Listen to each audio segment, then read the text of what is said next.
Hello students, welcome to SN Education class. Today we read workbook class 12th, chapter number 12, and today's passage is education.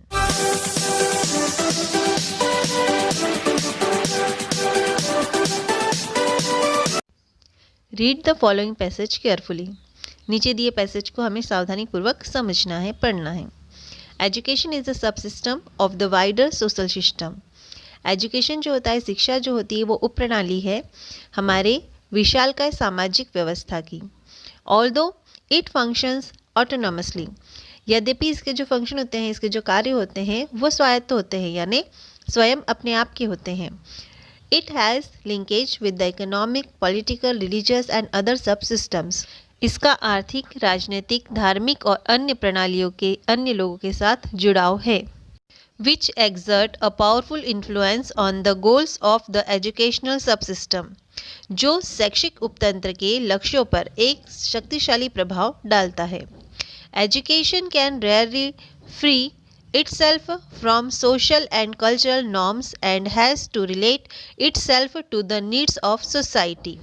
शिक्षा शायद कभी मुक्त हो पाएगी सामाजिक और सांस्कृतिक आदर्शों से, और वो खुद को समाज की ज़रूरतों से संबंध जोड़ पाएगी. Due to globalisation and modernisation, our society is passing through momentous changes in its value system. वैश्वीकरण और आधुनिकरण के कारण हमारा समाज कई अहम बदलावों से गुजर रहा है, जो कि मूल्य प्रणाली के अंतर्गत हो रहे हैं. Values of यस्टर years have taken a backseat and materialism, corruption, dishonesty and other negative values have come to the fore. बीते हुए कई सालों की वजह से हमने एक बैकसीट ले ली है, हम पिछड़ गए हैं, जिसके कारण भ्रष्टाचार, बेईमानी, भौतिकवाद, नकारात्मक मूल्य, ये सब सामने आए हैं. At this junction, all formal and informal agencies of education like family, school and community should realize the explosiveness of the situation. इस जंक्शन पर या इस संगम पर सभी औपचारिक और अनौपचारिक संस्थाएं जो हैं शिक्षा देने वाली, जैसे हमारे परिवार, स्कूल और हमारा समुदाय, समाज, इन सभी को स्थिति की विस्फोटकता का एहसास होना चाहिए. It is rightly said, values cannot be taught, they are caught. ठीक ही कहा गया है कि जो मूल्य होते हैं, जो शिक्षा होती है, वो पढ़ाई नहीं जाती, सिखाई नहीं जा सकती, वो तो पकड़ के संभाल के रखी जा सकती है. All the agencies should become role models if we want our youth to be on the right path. यदि हम अपने देश के युवाओं को सही रास्ते पर ले जाना चाहते हैं, तो हमारी जितनी भी संस्थाएं हैं, औपचारिक और अनौपचारिक, उनको रोल मॉडल यानी प्रेरणास्पद महत्वपूर्ण रोल निभाना होगा. Absence of a congenial and loving atmosphere and quarrel among parents are the major hurdles in these directions. अनुकूल वातावरण और प्रेमपूर्ण वातावरण का अभाव है, जिसमें माता पिता के झगड़े भी प्रमुख रोल अदा करते हैं, प्रमुख समस्याएं पैदा करते हैं इस दिशा में, यानी हमारे यूथ के डेवलपमेंट की दिशा में. In a nutshell, the family has ceased to be an institution for providing cultural, aesthetic and moral education. संक्षेप में कहा जाए तो परिवार ने अब अपने आने वाली पीढ़ी के लिए सांस्कृतिक, सौंदर्य और नैतिक शिक्षा प्रदान करने वाली संस्था बनना बंद कर दिया है, यानी परिवार ने अपने बच्चों को ये शिक्षाएं देना बंद कर दी है. On the other hand, formal education is squeezed between memory and mechanism. दूसरी तरफ हमारी जो औपचारिक शिक्षा की प्रणाली है, वो कहीं दब गई है हमारी स्मृति और मशीनीकरण के बीच. The teacher has become a businessman doing private tuition instead of institutional teaching. आज के जो शिक्षक हैं, वो अब एक व्यापारी बन गए हैं, क्योंकि वो प्राइवेट ट्यूशन करते हैं, इसके बजाय कि वो संस्थागत पढ़ाई कराएं. Race for degrees and jobs has deteriorated the situation further. Degree पाने की और नौकरी पाने की दौड़ ने आगे की परिस्थितियों को और भी ज़्यादा खराब कर दिया है. The national policy of education has shown concern in this regard when it says, राष्ट्रीय नीति शिक्षा नीति 1986 के तहत इस बात की चिंता व्यक्त की गई थी और ये कहा गया था कि the growing concern over the erosion of essential values and an increasing cynicism in society has brought to focus the need for readjustment in the curriculum in order to make education a forceful tool for the cultivation of social and moral values. आवश्यक मूल्यों में कटौती पर बढ़ती चिंता और समाज में एक बढ़ती हुई सनक ने पाठ्यक्रम में रीएडजस्टमेंट यानी पुनर्निर्माण की आवश्यकता पर ध्यान केंद्रित करने के लिए शिक्षा को समाज और नैतिक मूल्यों की खेती करने के लिए एक शक्तिशाली उपकरण बताया है. The whole system of education needs a complete overhauling. If at all we the citizens are desirous of thwarting deterioration in values, teaching at all levels must emphasis on moral education and character building. Intellect without wisdom can be suicidal. संपूर्ण शिक्षा प्रणाली को पूरी तरह से सुधारने की ज़रूरत है. अगर हम सब नागरिक ये चाहते हैं कि मूल्यों में और गिरावट न हो तो सभी स्तरों पर शिक्षा, नैतिक और चरित्र निर्माण पर सर्वाधिक जोर दिया जाना चाहिए. बिना ज्ञान के बुद्धि आत्मघाती हो सकती है.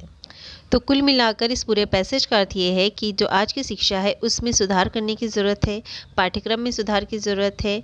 आज के युथ को न केवल शिक्षित होना बल्कि उनमें चरित्र निर्माण और नैतिक शिक्षा के मूल्यों की होने की भी आवश्यकता है ताकि उनका विकास अच्छे से हो सके. अब देख लेते हैं question answer. Now answer the question given below. Find out the words from the passage for the following expression. नीचे आपको कुछ एक्सप्रेशन दिए हैं, उनके लिए पैसेज में से एक एक वर्ड ढूंढकर हमें लिखना है. फर्स्ट है appreciation of beauty in nature. प्रकृति में जो सुंदरता है उसकी तारीफ करना, उसे कहते हैं एस्थेटिक यानी सौंदर्य संबंधी. नेक्स्ट है प्लीजेंट. प्लीजेंट मतलब सुखदाई, अनुकूल, जिसके लिए वर्ड है कॉन्ग्नियल. नेक्स्ट है टू प्रेज समथिंग फॉर्मली. किसी चीज़ को अच्छी तरह दबाना, प्रेस करना, तो उसे कहते हैं squeezed. Lack of faith in the goodness of things and people.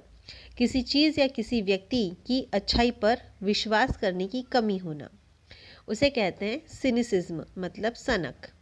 To prevent somebody from doing what he wants to do. किसी भी व्यक्ति को वो जो करना चाहता है उसे करने से रोकना, इसे कहते हैं थ्वाट. Next question is what are the things education is linked with. वो क्या चीज़ है जो शिक्षा से जुड़ी हुई है. तो education is linked with the economic, political, religious and other system.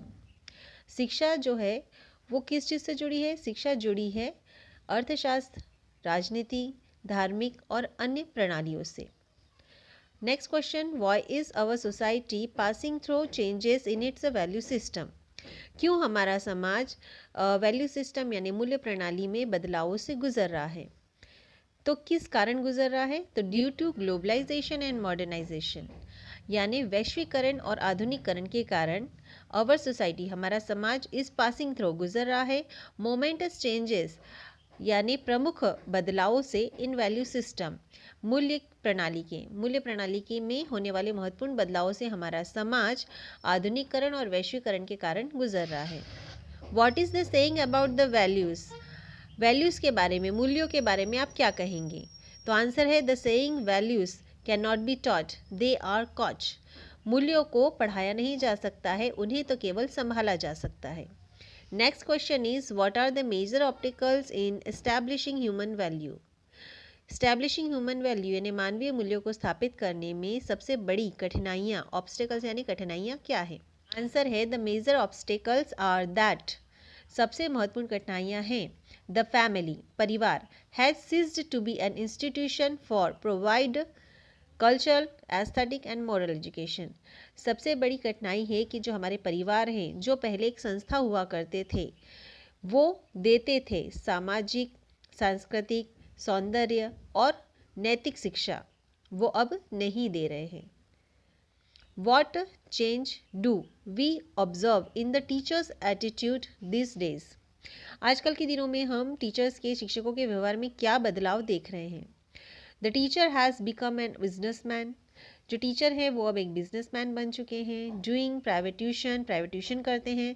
Instead of institutional teaching यानी संस्था में पढ़ाने के बजाय वो प्राइवेट ट्यूशन करते हैं। Next question, what has happen to formal education? औपचारिक शिक्षा के साथ क्या हुआ है? फॉर्मल एजुकेशन इज क्विज्ड, औपचारिक शिक्षाएं दब गई हैं। बिटवीन मेमोरी एंड मैकेनिज्म, यानी हमारी स्मृति और यंत्रों के बीच, यानी आज की जो शिक्षा है वो स्मृति और यंत्रों की है, यानी केवल याद करना और यंत्रों से काम करना। उन बीच में जो फॉर्मल एजुकेशन है वो कहीं ना कहीं दब गई है। नेक्स्ट क्वेश्चन हम ड्रॉप कर रहे हैं, ऐसा क्वेश्चन नहीं आता है। नेक्स्ट क्वेश्चन लास्ट है, give a suitable title to the passage. इस पैसेज का सुटेबल टाइटल बताइए। तो need for overhauling of education system, इस पैसेज का टाइटल हो सकता है कि शिक्षा प्रणाली में ओवरहॉलिंग यानी मरम्मत की या सुधार की आवश्यकता, यानी आज की जो शिक्षा प्रणाली है उसके लिए सुधार की आवश्यकता है। तो आज का चैप्टर, उसका पैसेज और क्वेश्चन आंसर यहीं खत्म होते हैं। हम मिलेंगे नेक्स्ट वीडियो में एक नए चैप्टर उसकी पोएम के साथ। अगर आपके कोई क्वेश्चन हो तो कमेंट बॉक्स में लिख सकते हैं। Have a nice day, good bye.